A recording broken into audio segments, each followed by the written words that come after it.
Bienvenidos nuevamente a Pausa, el espacio para que pasen un buen momento, se desconecten del mundo un rato y la pasen bien con temas interesantes de cine, música, televisión y mucho más. En esta ocasión tenemos un gran invitado para hablar de un tema que todo buen cinéfilo tiene en mente, el 30º aniversario del estreno de Jurassic Park, el clásico de Steven Spielberg que cambió, en muchos aspectos, la historia del cine. Le doy la más cordial bienvenida a un gran amigo, viejo amigo de muchas andanzas en este mundo del cine, que es Charlie del Río. Él es periodista, crítico de cine, él es conductor desde hace ya 18 años, Charlie, del podcast de Cinemanet. También escribe para Cine Premier. Y pues es un gustazo tenerte, Charlie, en este podcast de Pausa, en el que vamos a platicar ahorita de Jurassic Park y los 30 años que cumple y que acaba de cumplir hace unos días, pero te quiero dar la bienvenida y preguntarte cómo estás, Charlie. ¿Qué tal, George? Querido Jorge, muchísimas gracias por la invitación, por la presentación. Estoy bien contento.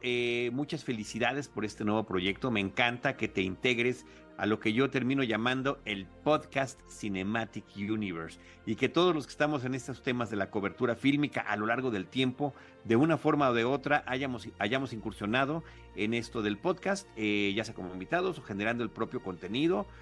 Sí, Cinemanet tiene ya casi 18 años, como bien estabas comentando, y tú has formado parte de esa historia de Cinemanet. Creo que desde que nos conocimos en algún junket, en alguna cobertura cinematográfica, empezaste a ser un invitado recurrente de nuestros episodios. Así que por eso yo soy el que te agradezco que hayas sido parte de nuestra historia y que nos permitas ser parte ahora de la tuya. No, hombre, pues como dices, ya tenemos por lo menos que 15, 17 años de conocernos. Al menos. Sí, y también he tenido el gustazo, el honor y el placer de estar en Cinemanet, en varios programas de muchas cosas que hemos platicado a lo largo de todos estos años. Y pues para mí es un gustazo tenerte, pues ahora de este lado, ¿no? Como invitado. Gracias. Y pues si te parece, Charlie, pues entremos en materia, ¿no? El 11 de junio, o sea, tiene apenas unos cuantos días, se cumplieron 30 años del estreno de Jurassic Park, esta película de Steven Spielberg, que ahorita iremos desmenuzando un poquito, pero pues marcó toda una época por varias razones, por los efectos especiales, por el renovado interés que le dio al mundo en general acerca del tema de los dinosaurios y un larguísimo etcétera. Pero yo te quiero preguntar, Charlie, ¿tú cuál es tu primer recuerdo que tienes de Jurassic Park?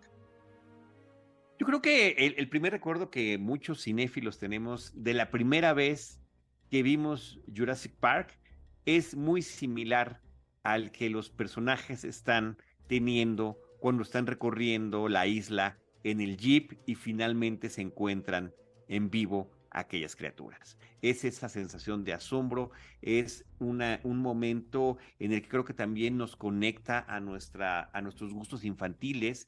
¿Quién no jugó con dinosaurios? ¿Quién no fantaseó con dinosaurios?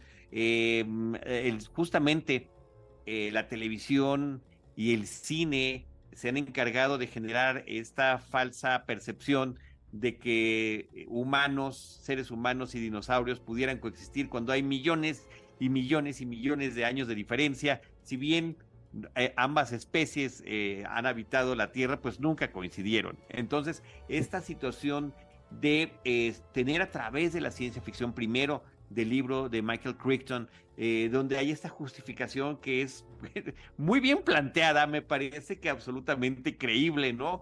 Un mosquito prehistórico picó a varias especies de dinosaurios, después quedó capturado en esta cápsula, recuperada, y a través de la experimentación genética y de la clonación se logran recrear estas criaturas. Entonces estamos ante la justificación de la ciencia ficción por un lado, y la otra es que a través del gran oficio como realizador cinematográfico de Steven Spielberg y del estupendo uso de los efectos especiales y de una gran combinación que estaba sucediendo en ese momento de principios de la década de los 90 del siglo pasado, que era la tecnología digital para poder hacer estas criaturas, pero también recurrir a los animatrónicos de Stan Winston. Entonces, bueno, creo que, ¿cuál es la primera impresión? De asombro, de gozo y de gran emoción.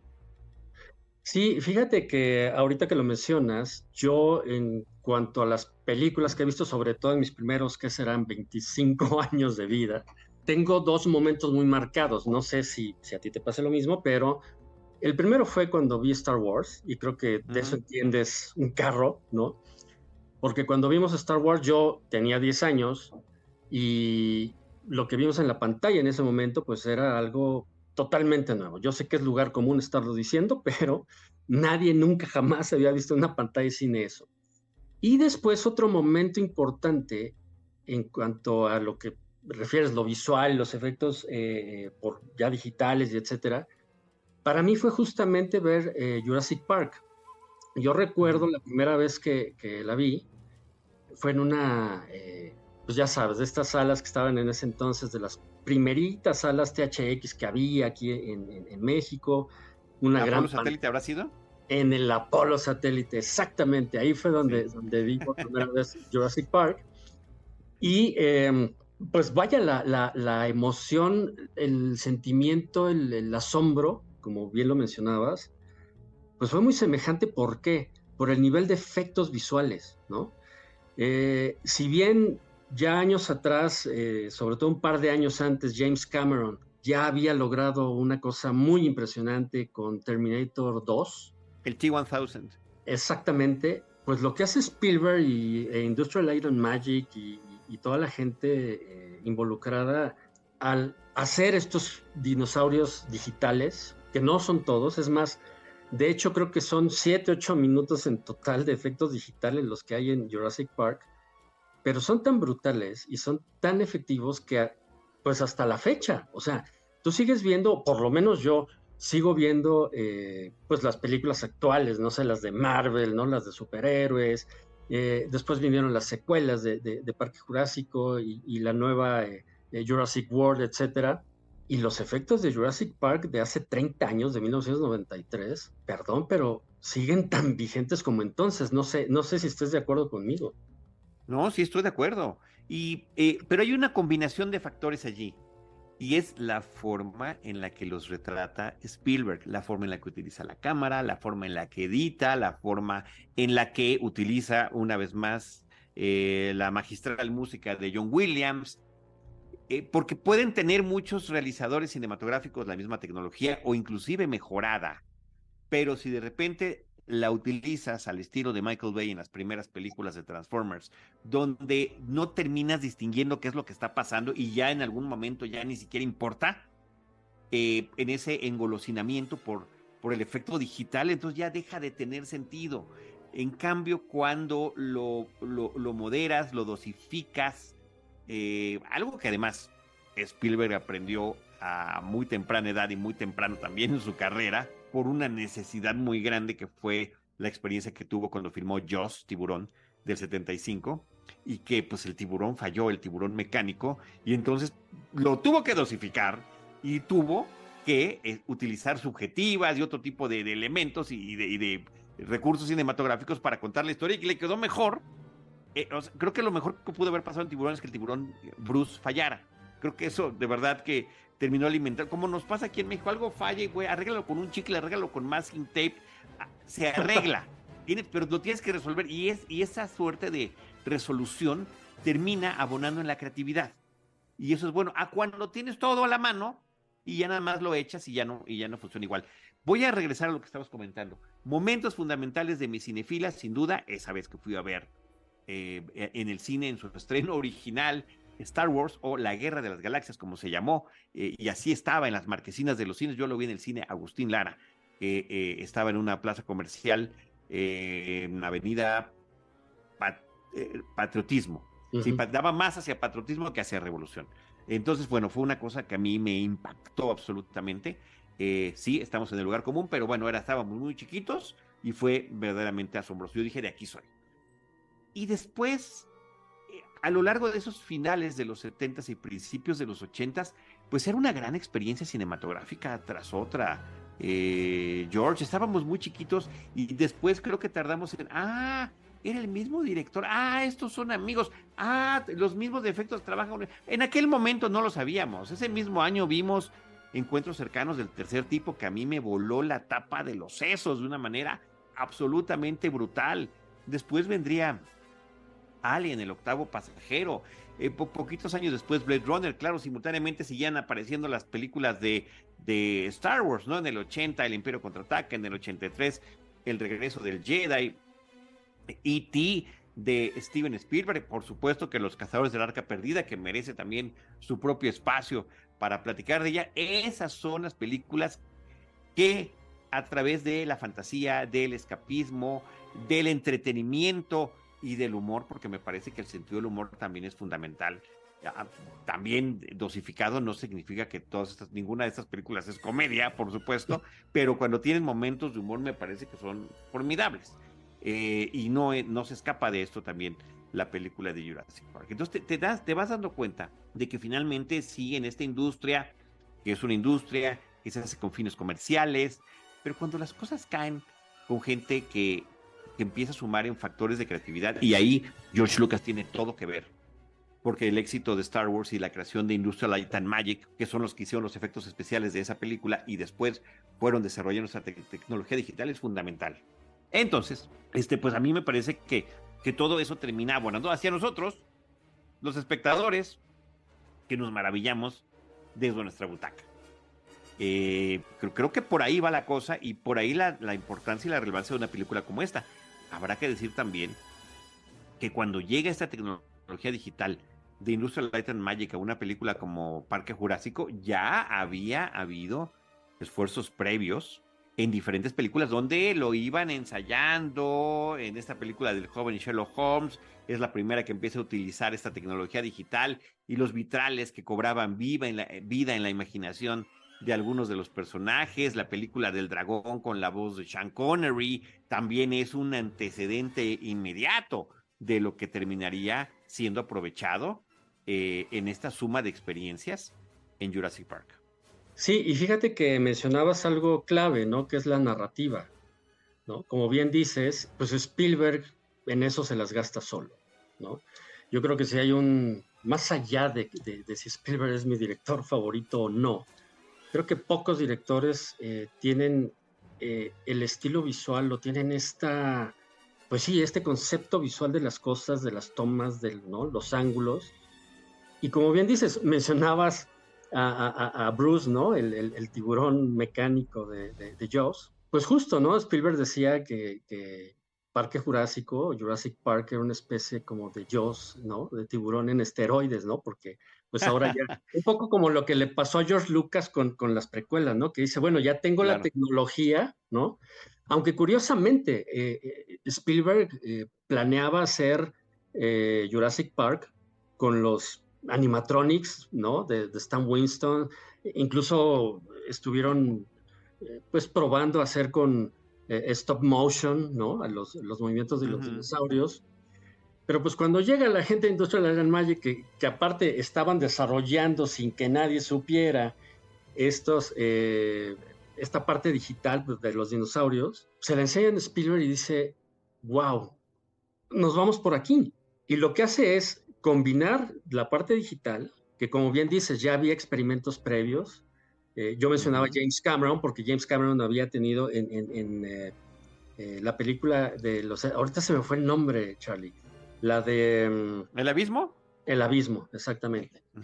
Ahí empezó Cameron a jugar con estos efectos, ¿no? Con este ser de agua que se encuentra... Con el agua, sí.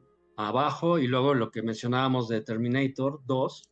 El punto es, como decías, fue Jurassic Park el conjunto de muchas cosas que se dieron, digamos, en el momento adecuado y en el lugar adecuado, y el resultado fue brutal. Tan brutal que en su momento Parque Jurásico se convirtió en la película más taquillera de la historia, ¿no? Que había superado a E.T., ¿no? Spielberg superándose a sí mismo. Claro. Que le duró 4 años hasta que llegó Titanic. Pero además de eso, Parque Jurásico dejó un gran legado en cuanto a pues este interés renovado de la gente.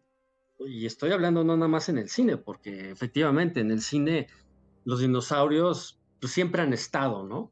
De alguna u otra forma. Antes eran pues, muñequitos, era stop motion. Pero lo que hizo Parque Jurásico, y gracias a la novela de Michael Crichton de revitalizar, revivir o resucitar este interés general en el mundo por los dinosaurios, creo que ese es uno de sus más grandes, pues vaya, efectos. ¿Tú qué piensas? Efectos y aciertos. Y otra vez me remito a la obra de Crichton. Creo que está muy bien concebida, porque te presenta distintos puntos de vista. Desde el personaje millonario, además interpretado en la película por Richard Attenborough, que lo hace fantástico, que tiene los medios, tiene la ilusión infantil y quiere hacerlo realidad y que también de alguna forma nos está representando, pero te ponen también el punto de vista científico de estos investigadores, que se percatan de, sí, claro, un sueño realidad. Yo estaba estudiando los vestigios que habían quedado de estas criaturas, pero ahora realmente las puedo estar viendo en la vida real, ¿no? Que son los personajes de Alan Grant, de Sam Neill y de la doctora Ellie Sattler, de Laura Dern. Y la lógica del doctor Ian Malcolm, que también es un clásico, Jeff Goldblum, que dice, qué padre, pero esto no está bien, o sea, esto no es correcto, esto no debe de suceder, y que te presenten toda esta multitud de perspectivas en la misma historia, me parece que es muy válido, porque habrá que digas, pues sí, es cierto, me identifico con esto, claro, que por supuesto que me gustaría verlos, pero no me gustaría estar en peligro, ¿qué sucederá?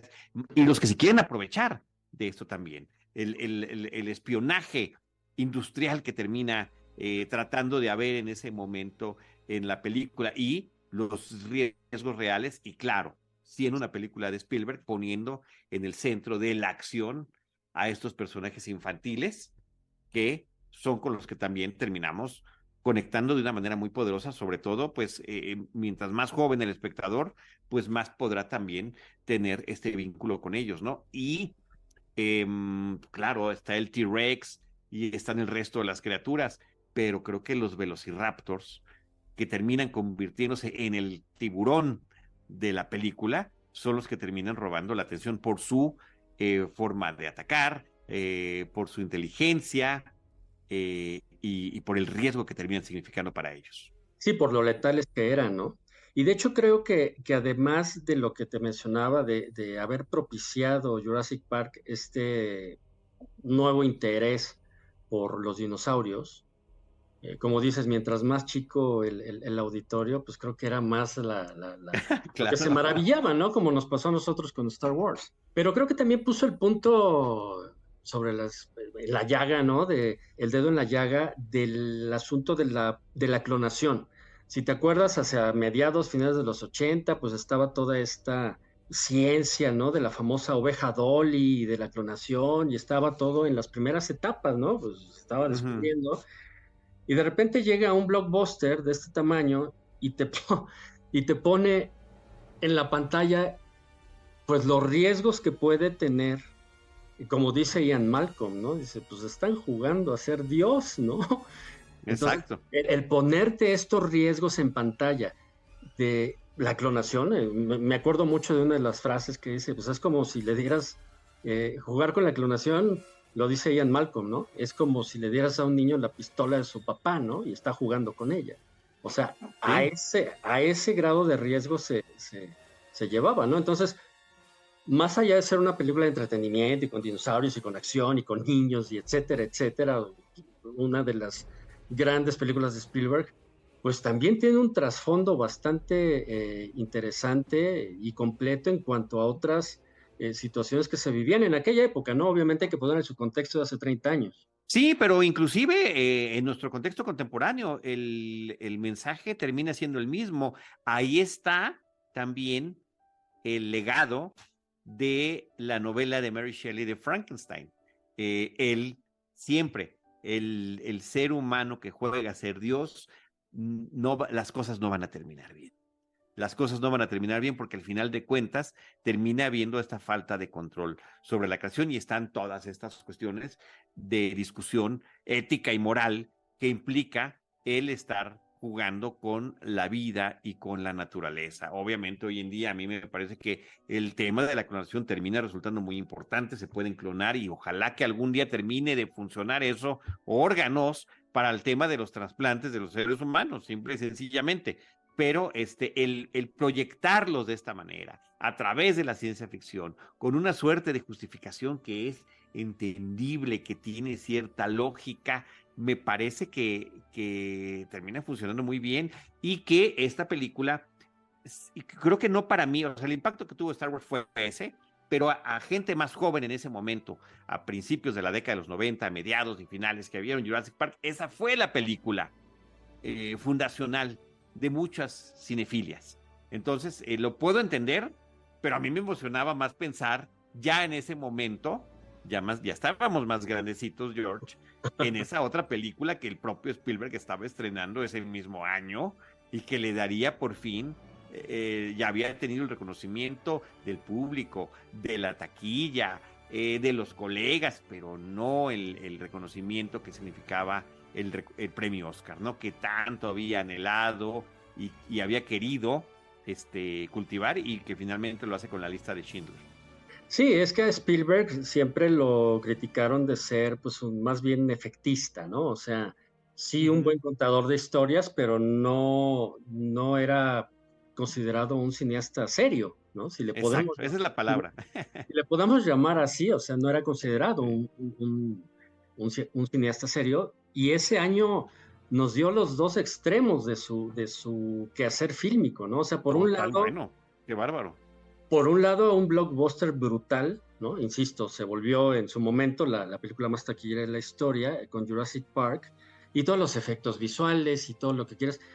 Y por el otro lado nos dio una película totalmente diferente. Se fue al otro extremo, una película filmada en blanco y negro, acerca de el reconocimiento de sus raíces judías, ¿no? Que es con la lista de Schindler, que sí, efectivamente fue el año 93 que por fin le dio el Oscar a mejor director y mejor película, ¿no? Y curiosamente, cuando él ya había terminado de grabar, de filmar Parque Jurásico, empezó la filmación de la lista de Schindler, y entonces cuando descansaba en Europa, ¿no?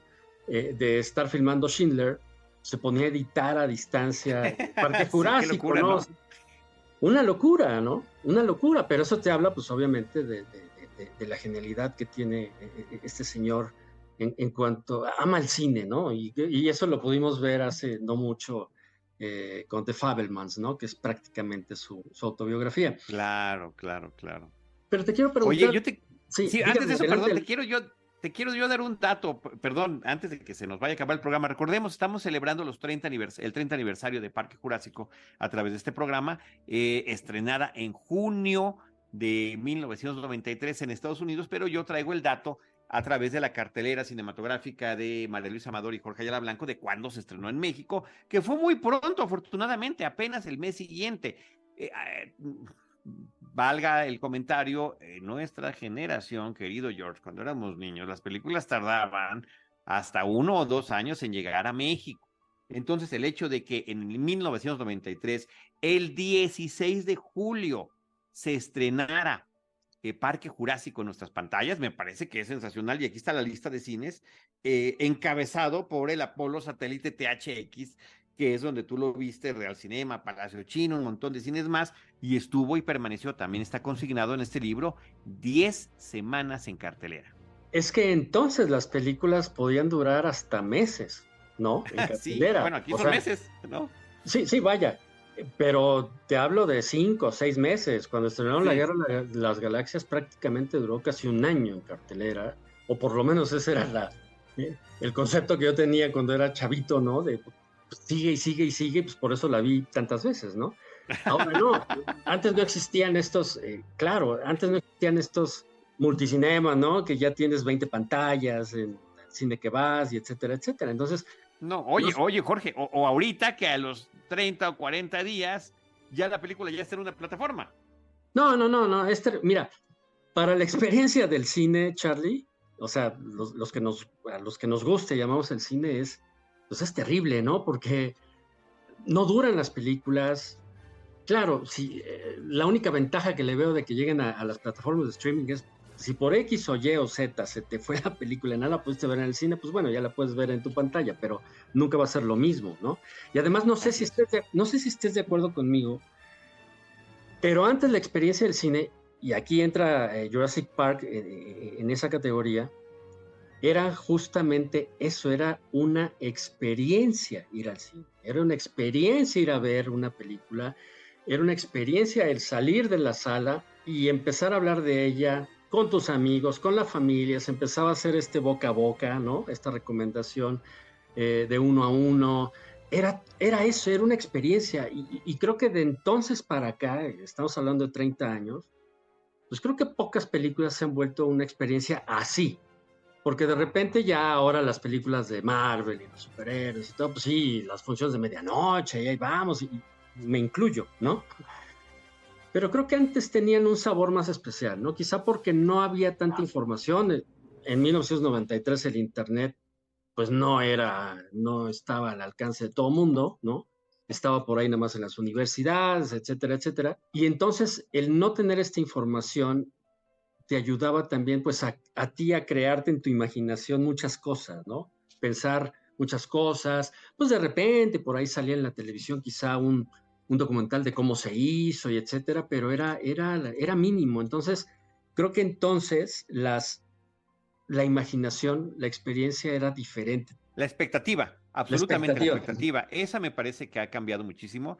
Venimos, y parece plática de los viejitos de los mopeds, pero sí venimos de una generación que efectivamente apreciábamos muchísimo y seguimos apreciando la experiencia en la sala de cine, pero que la experiencia comenzaba cuando ibas al cine a ver una película y en lo que esperabas a que comenzara, recorrías los pasillos del cine y veías los pósters de las películas que vendrían y veías el póster y ahí empezaba a volar tu imaginación. Y además de los pósters había otro elemento de publicidad fílmica que eran las lobby cards, que eran tarjetas más pequeñas con una, dos o tres fotografías de la película que por cierto eran ninguna correspondía a un fotograma de la película propia.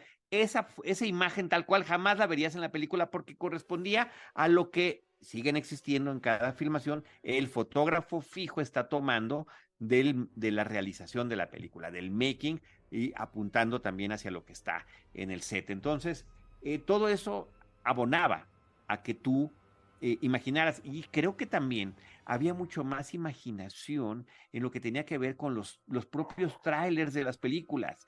Yo tengo una fascinación por todos los trailers que traen escenas que no aparecen en la cinta y que era con eso que quedábamos fascinados. El tráiler de Alien, el octavo pasajero, te presenta esta imagen del huevito que ni siquiera se parece al huevo que aparece en la película, pero con la música, la voz en off, el acercamiento y la tipografía ya te generaba una expectativa. El tráiler de Terminator 2, ahora que le estabas mencionando, pues es sobre la línea de ensamblaje del modelo T-800, que es el que corresponde a Arnold Schwarzenegger y que tampoco sale en la película, era un elemento nada más para tener allí. El tráiler de la película de Spider-Man de Sam Raimi era una mini aventura de principio a fin de Spider-Man que no aparece en la película y que hasta el tráiler lo quitaron porque pues aparecían las Torres Gemelas que después fueron destruidas en esos atentados. Entonces el tráiler se volvió, digamos, prohibido, ¿no? Y ahorita estamos en la época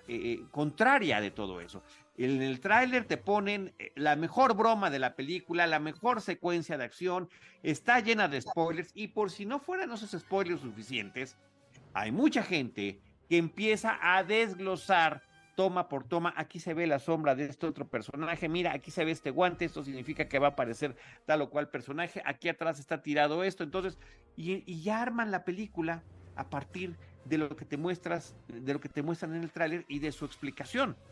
Y me pregunto yo, entonces, ¿qué nos dejan para la sala del cine? ¿Qué nos dejan para la experiencia?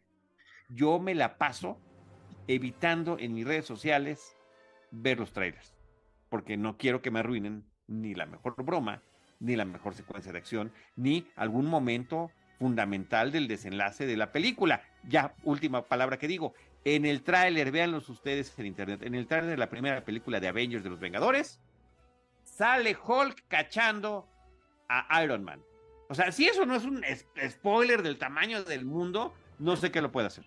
Pues justo, es que tienes toda la razón del mundo. justamente por eso te decía que la experiencia es distinta, bien distinta ahora, ¿no? Quiero tocar otro tema, otro elemento de la película, porque creo que no lo podemos dejar pasar para ya ir cerrando el programa.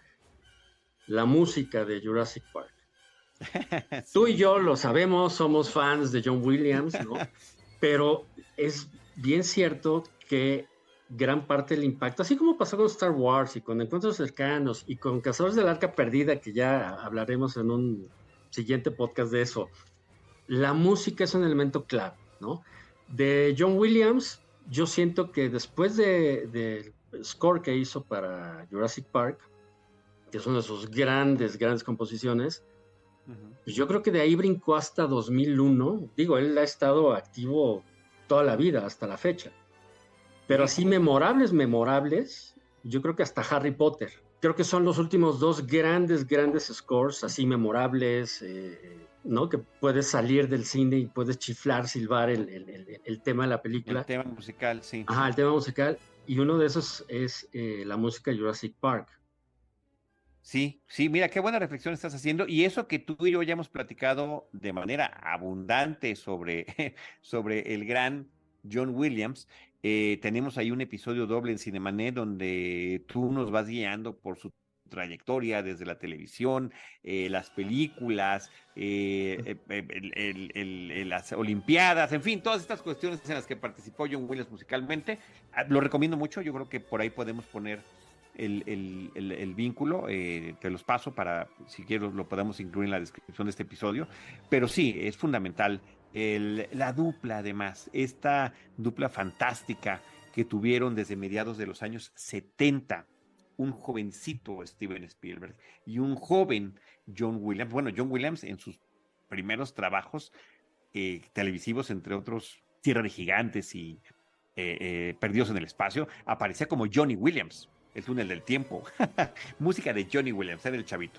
Pero en el momento en el que empiezan a trabajar juntos y donde en Tiburón se vuelve parte fundamental de la historia, la música, con la cámara, con esta tensión que generaba y que siguen trabajando en las subsecuentes películas de Steven Spielberg, pues, básicamente hasta la fecha, querido George, y que es además Spielberg quien recomienda a su amigo George Lucas: oye, ¿quieres música para tu película de Star Wars? Fíjate que conozco a este señor que a lo mejor te podrá ayudar. Entonces, sí, es consecuencia de todas estas participaciones. Encuentros cercanos del tercer tipo también es sensacional, pero reitero lo que estabas tú diciendo. Posiblemente sea de estos últimos temas musicales tan identificables, donde no puedes deslindar las imágenes de lo que estás viendo con la música que te queda en la cabeza al momento de estar pensando en lo que sucede, en las secuencias, en los grandes momentos de Jurassic Park. Pues justamente la idea de hacer este podcast y de invitarte, mi querido Charlie, era pues para no dejar pasar, ¿no? Esta fecha especial del 30 aniversario de Jurassic Park, que insisto, ya diste la fecha del estreno en México, fue a mediados de julio, un mes Sí. después del estreno en Estados ¿Sí? Unidos. Y pues vaya, para ir cerrando nuestro episodio, porque además tenemos otro pendiente acerca también de Spielberg, pero de otra cosa bien diferente que ya ahorita les platicaremos. ¿Cuál crees tú, si es que lo hay, o si hay varios, no lo sé, me gusta escuchar tu opinión, el legado de Jurassic Park a 30 años como película, qué dejó o qué cambió o no cambió hacia el cine que tenemos ahora?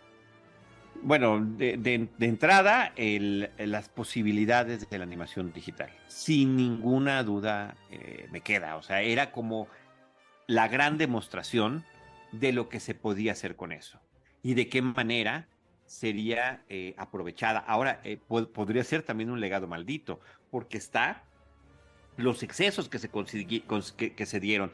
Y que no es decir, bueno, después de 30 años, mira lo que están haciendo. No, casi de inmediato empezaron los excesos. O sea, recordemos que George Lucas, regresando a Star Wars, porque están íntimamente relacionados todos estos temas, y Industrial Light and Magic, quien hace los efectos de Jurassic Park, que era propiedad, o es propiedad de George Lucas todavía, eso sí no sé, porque vendió Lucasfilm, pero Industrial Light and Magic es otra empresa. Entonces, pues el propio George Lucas es el primero que abusa de eso. Después de que había hecho durante su trilogía original todo en físico, tanto de movimientos de cámara, computarizados, eso sí, pero al final de cuentas, moviéndose sobre escenarios, maquetas, naves creadas, físicas. Y de repente, pues en las precuelas, todo lo que pudo hacer digital lo hizo con los fondos azules o verdes, no me acuerdo, creo que verdes son los que estaba utilizando en aquel momento. Con blue screen se utilizaron para algunos efectos de la trilogía original, y ya con los fondos verdes para la tecnología digital de las secuelas, pues bueno, termina siendo un exceso y termina notándose y termina pesando. Entonces el legado es, si sirve, se puede aprovechar, pero al igual que el alcohol y que muchas otras cosas de la vida, con moderación.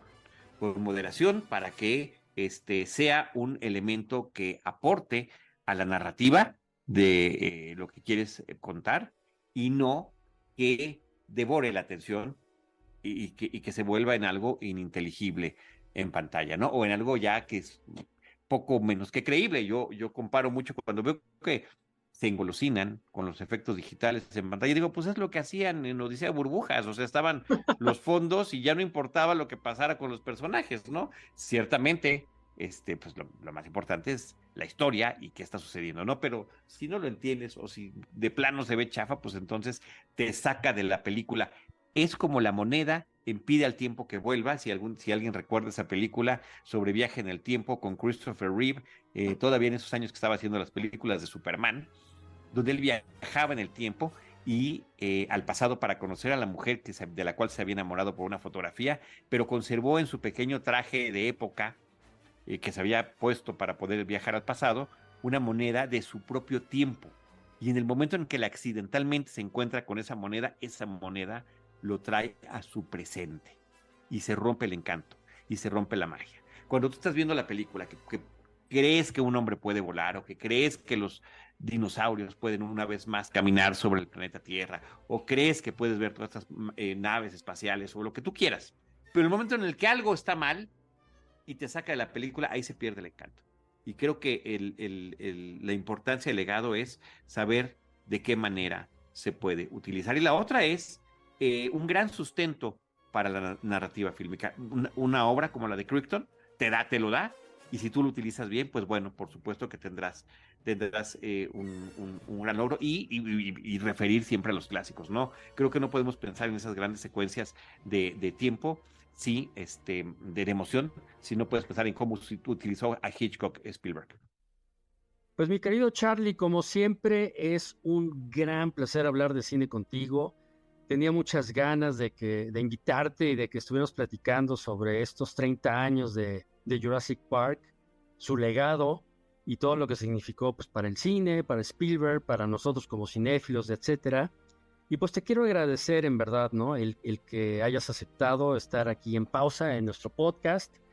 Y por favor, pues dime dónde te encontramos, dónde te puede hallar la gente. Y además, hay otra cosa, ya no es sorpresa, pero el siguiente episodio del podcast de Pausa, vamos a seguir platicando Charlie y yo, pero de otra cosa bien diferente. Ya sabrán de qué es, pero por el momento, pues Charlie, muchísimas gracias y pues cuéntanos dónde te encontramos. George, el agradecido soy yo. Nuevamente, gracias por tu generosidad, gracias por tu tiempo, gracias por el espacio, gracias por la charla. Siempre hemos platicado muy sabroso sobre esas cosas que tanto nos gustan y que tanto nos apasionan y que además nos interesa compartir, que por eso nos dedicamos a lo que nos dedicamos. Eso no lo podemos evitar ni ocultar. A mí me pueden encontrar como Charlie del Río en diferentes redes sociales, o Charlie del Río Cine. Estoy incursionando en TikTok, George, o sea, viejitos en TikTok, ahí me pueden encontrar.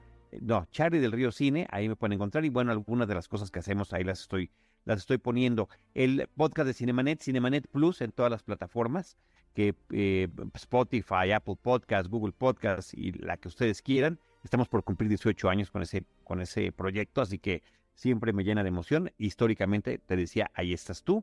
en Cine Premier, en el podcast también de Cine Premier, y en ese espacio que también me ha permitido seguir en contacto con entrevistas y demás.